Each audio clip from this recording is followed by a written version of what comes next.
कोकणवासियांसाठी आनंदाची बातमी। मुंबई गोवा महामार्ग लवकरच पूर्ण होणार। यंदा खड्डेमय महामार्गाचा शेवटचा गणेशोत्सव असेल।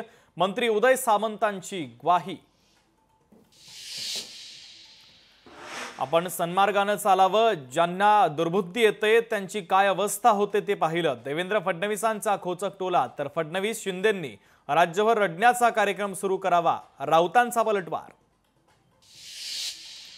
पहलगाममध्ये धर्म विचारून हिंदूंना गोळ्या झाडल्या आणि इथे निष्पाप हिंदूंना भाषा विचारून चोप दिला। शिलारांचं वक्तव्य। शिलारांकडून मनसेच्या आंदोलनाची पहलगाम हल्ल्याशी तुलना।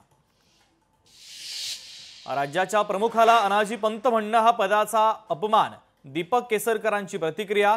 तर या फतव्याच्या मतांवर उद्धव ठाकरे अवलंबून केसरकरांचा घणाघात। राज ठाकरे मुख्यमंत्री फडणवीसांना जास्त मानतात। फडणवीसांच्या धाकानं ते एकत्र आलेत। परिणय फुकेंचं वक्तव्य। मंत्री प्रताप सरनाईक यांचं एकनाथ शिंदे यांना भावनिक पत्र। ज्या बडव्यांच्या नावानं छाती वडून राज ठाकरे रुसून घराबाहेर पडले होते, त्याच बडव्यांच्या कडेवर आज ते बसतायत। प्रताप सरनाईकांची टीका। पंढरपुरात आषाढी एकादशीचा उत्साह। मुख्यमंत्र्यांच्या हस्ते विठ्ठलाची सपत्नीक शासकीय महापूजा संपन्न। दर्शनासाठी लाखो भाविकांची गर्दी।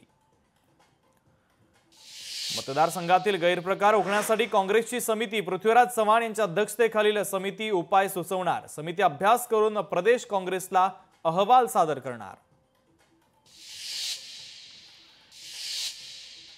पुण्यात पैशांसाठी आईवडिलांनी पोटच्या मुलीला विकलं। अवघ्या 40 दिवसांच्या चिमुकलीला 3.5 लाखात विकलं।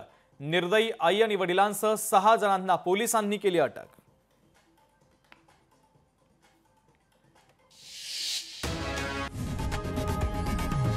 लोकशाही मराठी ऐका, पहा, जागरूक रहा।